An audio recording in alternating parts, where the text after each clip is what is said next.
Teaching में आप लोग का स्वागत है। आज हम क्लास 10th के ज्योग्राफी लेकर आए हैं, जिसमें कि हम लोग भारत यानी संसाधन एवं उपयोग पहला चैप्टर जो है उसको देखेंगे। यदि आप लोग चैनल को नहीं सब्सक्राइब किए हैं, चैनल को सब्सक्राइब कर लीजिए। ठीक है, देखिए पहला चैप्टर में देखिए क्या कहता है संसाधन किसे कहते हैं। पहले किसके बारे में जानते हैं? संसाधन जानते हैं। संसाधन का परिभाषा यदि आता है लिखने के लिए तो क्या लिखेंगे? मानव जीवन में उपयोग में आने वाली सभी वस्तुएं संसाधन कहलाती है। क्वेश्चन याद रखना है, संसाधन किसे कहते हैं, क्या लिखना है? मानव जीवन में उपयोग में आने वाली सभी वस्तुएं क्या कहलाती है? संसाधन। यानी जितना भी चीज़ आप लोग को उपयोग में आता है, जितना भी मानव के जीवन में उपयोग, जैसे जल, पेड़ पौधा, यानी जो भी चीज़ जो है वो सब क्या कहलाता है? संसाधन। याद रखना आप लोग को। अगला है संसाधन भौतिक या जैविक दोनों हो सकता है। क्वेश्चन पूछेगा संसाधन कैसा हो सकता है? भौतिक या जैविक दोनों। याद रखना है। भौतिक संसाधन याद रखना भूमि, मृदा, जल, खनिज आता है। जैविक संसाधन में वनस्पति और जलीय जीव आएगा। याद रखना है, भौतिक और जैविक दोनों पदार्थ तकनीक के सहारे ही जीवनोपयोग हो सकता है। याद रखना है। ठीक है, आगे देखिए कहता है, यहाँ से क्वेश्चन बनेगा। यहाँ पर क्वेश्चन जो है देखिए क्या कहेगा कि संसाधन होते नहीं बनते हैं। किसने कहा था? संसाधन होते नहीं बनते नहीं, होते नहीं बनते हैं। संसाधन हुआ नहीं करता, बना करता है। यहाँ जिम्मरमैन ने कहा था संसाधन होते नहीं बनते हैं। सेवा को भी संसाधन माना जाता है। याद रखना है, सेवा यानी कि बैंकिंग क्षेत्र जो भी है, हम लोग सेवा करते हैं, बैंकिंग क्षेत्र हो गया, या फिर शिक्षा देना भी एक सेवा क्षेत्र के अंतर्गत आएगा। याद रखना ये सब कौन सा क्या हुआ? सेवा क्षेत्र। याद रखना संसाधन किसी भी देश का आर्थिक सामाजिक मेरुदंड होता है। यानी संसाधन जो है किसी भी देश का आर्थिक जो है या सामाजिक जो है मेरुदंड होता है। ठीक है, याद रखना है, याद रखना आप लोग को। आगे देखिए क्या कहता है, उत्पत्ति के आधार पर संसाधन। अब यहाँ से क्वेश्चन बनेगा, आप लोग को ध्यान रखना है। उत्पत्ति यानी उत्पन्न के आधार पर संसाधन दो प्रकार का होता है। एक होता है जैविक और दूसरा होता है अजैविक। एक हुआ जैविक, दूसरा अजैविक। जैविक संसाधन याद रखना है, सजीव वस्तुएं के समूह को जैविक संसाधन कहते हैं। सभी सजीव वस्तु जितना भी है उसको क्या कहते हैं? जैविक संसाधन। याद रखना है, सजीव वस्तुओं के समूह को जैविक संसाधन आएगा, लिखने तो लिखना है आप लोग को। अगला है अजैविक संसाधन। अगला कौन सा संसाधन है? अजैविक संसाधन। अजैविक संसाधन यानी निर्जीव वस्तुओं के समूह को, यहाँ पर सजीव याद रखना है, सजीव में याद रखना है, सजीव वस्तुओं के समूह को क्या कहते हैं? जैविक। और अजैविक में निर्जीव वस्तुओं के समूह को क्या कहते हैं? अजैविक। यहाँ पर लिखा हुआ निर्जीव वस्तुओं के समूह को कहते हैं अजैविक संसाधन। उपयोगिता के आधार पर, यहाँ पर उत्पत्ति के आधार पर बताएं, अब यहाँ पर उपयोगिता के आधार पर संसाधन दो प्रकार के, एक होता है नवीकरणीय संसाधन और दूसरा होता है अनवीकरणीय। याद रखना है, इसी को कहते हैं गैर परंपरागत और यहाँ पर परंपरागत। याद रखना है। ठीक है, अब देखिए आगे नवीकरणीय संसाधन इंपॉर्टेंट है, इससे क्वेश्चन आता ही है।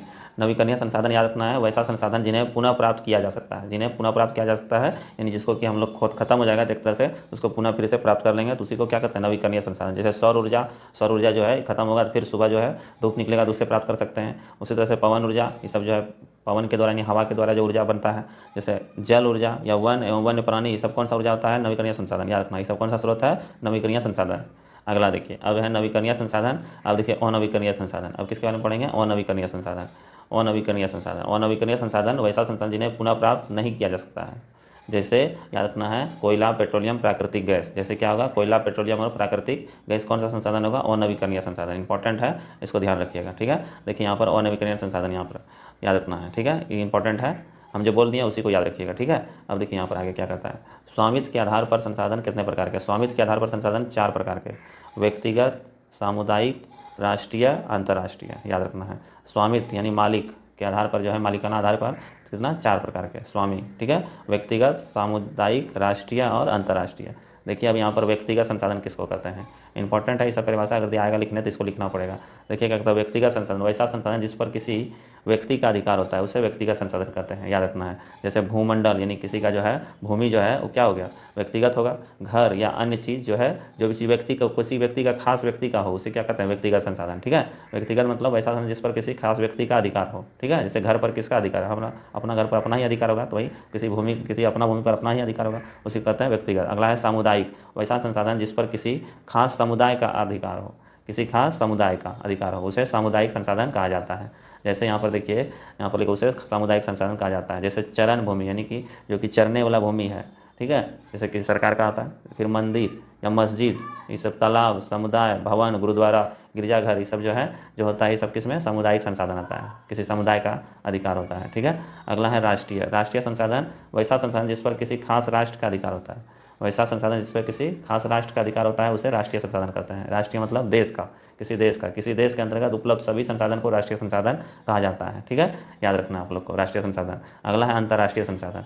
वैसा संसाधन, देखिए यहाँ पर परिभाषा लिखा है, वैसा संसाधन जिस पर वैसा संसाधन जिस पर किसी अंतर्राष्ट्रीय संस्था का नियंत्रण होता है उसे अंतर्राष्ट्रीय संसाधन कहा जाता है। किसी देश की तट रेखा से 200 किलोमीटर की दूरी पर, याद रखना 200 किलोमीटर तक की दूरी का क्षेत्र अपवर्जक आर्थिक क्षेत्र कहलाता है। इंपॉर्टेंट क्वेश्चन बन जाता है अगर किसी देश के तट रेखा मतलब किनारे वाला, जैसे मान लीजिए ये भारत है, इस तरह से मान लीजिए भारत है, इसके यहाँ से लेकर के 200 किलोमीटर तक, यहाँ से कितना 200 किलोमीटर तक जो क्षेत्र है दूरी, वो अपवार्जक आर्थिक क्षेत्र कहलाता है। किस विकास के आधार पर, अब यहाँ पर जो है ये हो गया अंतर्राष्ट्रीय। अब यहाँ पर जो है विकास के आधार पर संसाधन के प्रकार देखते हैं।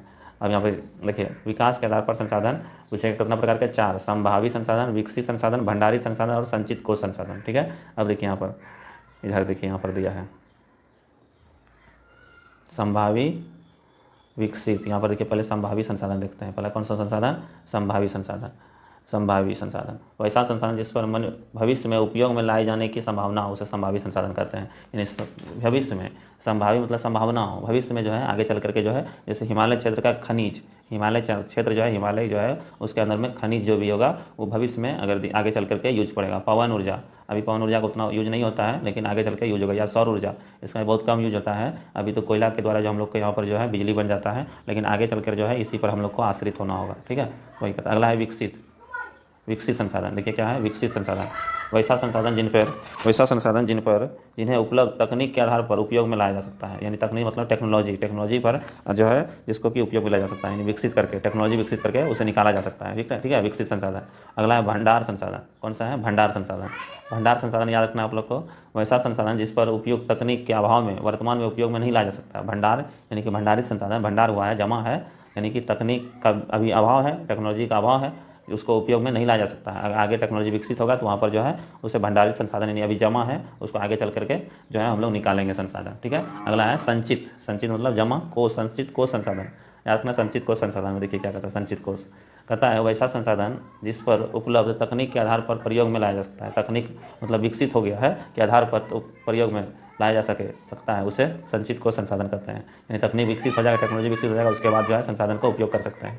ठीक है, आगे देखिए क्या कहता है, संसाधन नियोजन। संसाधन का विवेकपूर्ण उपयोग करना ही संसाधन नियोजन कहलाता है। क्वेश्चन आएगा संसाधन नियोजन कैसे कहते हैं, तो संसाधन का विवेकपूर्ण, संसाधन जो भी है उसका कहता है विवेकपूर्ण, जैसे जल भी एक संसाधन है कि नहीं, उसका विवेकपूर्ण तरीके से उपयोग करना चाहिए। जो भी संसाधन है उसको अच्छे से ज़्यादा मात्रा में खर्च नहीं करना चाहिए, बेफालतू का, यानी बिना फालतू का उसको खर्चा नहीं करना चाहिए संसाधन को, वही कहता है। संसाधन संरक्षण, देखिए संसाधन का नियोजन एवं विवेकपूर्ण उपयोग करना ही संसाधन संरक्षण कहलाता है। ये क्वेश्चन आएगा लिखने के लिए तो इसको लिखना पड़ेगा। ठीक है, आगे देखिए क्या कहता है, महात्मा गांधी क्या कहना था। देखिए महात्मा गांधी का क्या कहना था समझिएगा।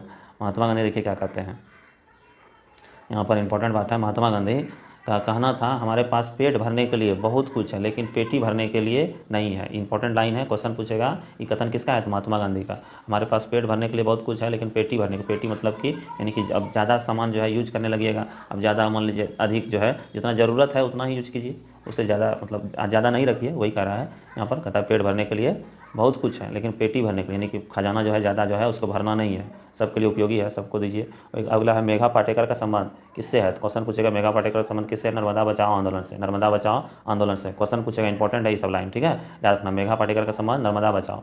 और यहाँ पर क्वेश्चन बता दिए महात्मा गांधी। सुंदरलाल बहुगुणा का संबंध याद रखना है चिपको आंदोलन। ये तीनों इंपॉर्टेंट क्वेश्चन है, सुंदरलाल बहुगुणा, चिपको आंदोलन, सुंदरलाल बहुगुणा, चिपको आंदोलन। अगला है संदीप पांडे का संबंध। संदीप पांडे इंपॉर्टेंट है, देखिए क्या कहता है। संदीप पांडे का संबंध वर्षा जल संचयन कृषि भूमि विस्तार से है। ठीक है, वर्षा जल संचयन कृषि भूमि विस्तार से है, संजय पांडे का क्वेश्चन याद रखना, ये सब लिख लीजिएगा अच्छे से। ठीक है, ये सब क्वेश्चन आता है। अगला है 1968 में क्लब ऑफ रोम संसाधन संरक्षण का वकालत की गई। क्वेश्चन पूछेगा क्लब ऑफ रोम का बैठक कब हुआ, 1968 में। ठीक है, अगला है स्मॉल इज ब्यूटीफुल पुस्तक के लेखक कौन है, शमशेर सिंह। इंपॉर्टेंट क्वेश्चन है, स्मॉल इज ब्यूटीफुल के लेखक कौन है, Shamsher Singh, Shamsher Singh. Small is beautiful पुस्तक के लेखक Shamsher Singh. Small is beautiful पुस्तक में संसाधन संरक्षण से संबंधित गांधी जी के विचार प्रकाशित हैं। उतना इंपॉर्टेंट नहीं है लेकिन यहाँ पर इंपॉर्टेंट ऊपर वाला जो बताया उसको याद रखना है। अगला कहता है हमारा साझा भविष्य रिपोर्ट में, अगला है हमारा साझा भविष्य रिपोर्ट में सतत विकास और संसाधन संरक्षण बदल दिया गया है। पर्यावरण संरक्षण हेतु सर्वप्रथम स्टॉकहोम में शिखर सम्मेलन होता है। याद रखना है, पर्यावरण संरक्षण के लिए पूछेगा कहाँ पर बैठक हुआ था, स्टॉकहोम। याद रखना स्टॉकहोम में कब हुआ था, शिखर सम्मेलन 1972 में, पर्यावरण को बचाने के लिए। ठीक है, याद रखना 1972 में हुआ था, 5 जून 1972 को। उसी दिन से हम लोग जो है पर्यावरण दिवस मनाते हैं। याद रखना इंपॉर्टेंट क्वेश्चन है, पर्यावरण दिवस कब मनाते हैं, 5 जून। पर्यावरण में देखिए कितना हुआ है शब्द, यहाँ पर कितना वर्ण, यहाँ पर पर्यावरण में 5 हुआ है, इसीलिए यहाँ पर दिमाग में रखना पर्यावरण याद रखना है, इसमें 5 जून 5 जून, यहाँ पर 5 गो है, 1 2 3 4 5 है ना, इसीलिए पर्यावरण दिवस 5 जून को मनाते हैं। याद रखना, इंपॉर्टेंट क्वेश्चन है। शिखर सम्मेलन कब हुआ था? 1972 में, 1972 में पर्यावरण के लिए। ठीक है, अब यहाँ पर समझ गए होंगे। अब आगे देखिए यहाँ पर क्या कहता है।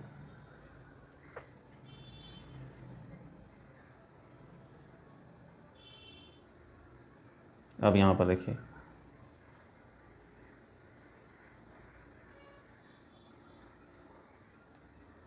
अब यहाँ पर क्वेश्चन पूछेगा आपको, अच्छे से देखिएगा, इसको ध्यान दीजिएगा। देखिए क्या कहता है, कहता है प्रथम पृथ्वी सम्मेलन, प्रथम शिखर 72 में 1972 में हुआ था। प्रथम पृथ्वी सम्मेलन 1992 में रियो डी जेनेरो में हुआ था, रियो डी जेनेरो में हुआ था, याद रखना है। द्वितीय पृथ्वी सम्मेलन 5 साल के बाद होगा। कितना साल? यहाँ पर इसमें 5 साल आपको जोड़ देना है। ठीक है, तो 1997 न्यूयॉर्क में हुआ था। कहाँ हुआ था? न्यूयॉर्क में, इंपॉर्टेंट है, याद रखना है। अगला, इसमें इसे +5 सम्मेलन, 5 सम्मेलन भी कहा जाता है, +5 सम्मेलन। और तृतीय पृथ्वी सम्मेलन फिर 5 साल इसमें जोड़ दीजिए, यहाँ पर कब हो जाएगा? 2002 जोहान्सबर्ग। तीनों पृथ्वी सम्मेलन याद हुआ। प्रथम पृथ्वी सम्मेलन 1992 में हुआ था, दूसरा हुआ 1997 में हुआ, और तीसरा 2002 में। 55 साल सब में जोड़ दिए। कितना साल? सब में 55 साल जोड़ दीजिएगा तो आ जाएगा, यहाँ पर याद रखना है। इसका जगह का नाम रियो डी जेनेरो, न्यूयॉर्क और जोहान्सबर्ग। ठीक है, इंपॉर्टेंट है। अगला जो है 1992 के रियो डी जेनेरो में सम्मेलन में कार्यक्रम में 21 एजेंडा पर स्वीकृति मिला, 21 एजेंडा पर बात हुआ था। यार 1997 में जापान के क्योटो में पृथ्वी को ग्लोबल वार्मिंग से बचाने के लिए क्योटो सम्मेलन का आयोजन हुआ था। क्योटो सम्मेलन को विश्व पर्यावरण सम्मेलन या ग्रीन हाउस सम्मेलन भी कहा जाता है। ठीक है, इसको याद रखना। अब देखिए, ये जो है चैप्टर हो गया समाप्त, जितना भी है इंपॉर्टेंट इसमें देख लिया हम लोग। अब जो है ऑब्जेक्टिव देखेंगे।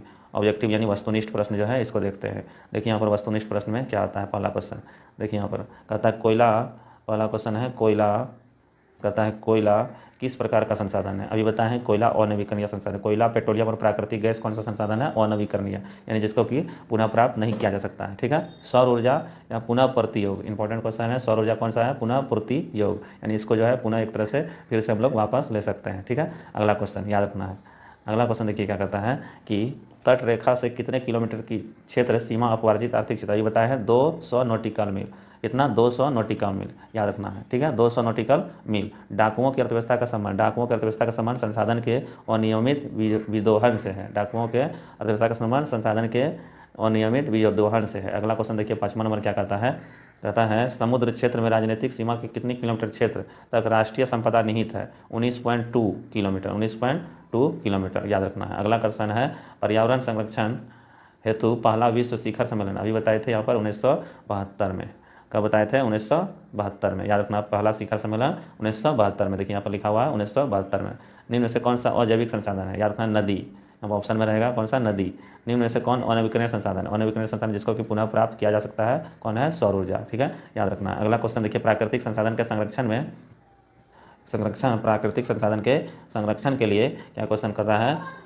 संसाधन के संरक्षण के लिए 1968 में कौन सा कन्वेंशन हुआ था? बैठक, अफ्रीका कन्वेंशन, याद रखना। द्वितीय पृथ्वी सम्मेलन बताए थे यहाँ पर 1997 हुआ था। कहाँ पर? न्यूयॉर्क में। ठीक है, याद रखना है। अगला सौर ऊर्जा कौन सा संसाधन है? अभी बताए हैं। सौर ऊर्जा कौन सा संसाधन है? अनवीकरणीय। सौर ऊर्जा कौन सा संसाधन है? अनवीकरणीय। सौर ऊर्जा कौन सा संसाधन है? पुनः पूर्ति योग्य, इसको फिर से हम लोग प्राप्त कर सकते हैं, वही कहता है। अगला विश्व पर्यावरण दिवस, अभी बताए हैं कब? 5 जून को। विश्व पर्यावरण दिवस 5 जून, विश्व पर्यावरण दिवस 5 जून। प्रथम पृथ्वी सम्मेलन कहाँ हुआ? रियो डी जेनेरो, याद रखना है, 1992 में।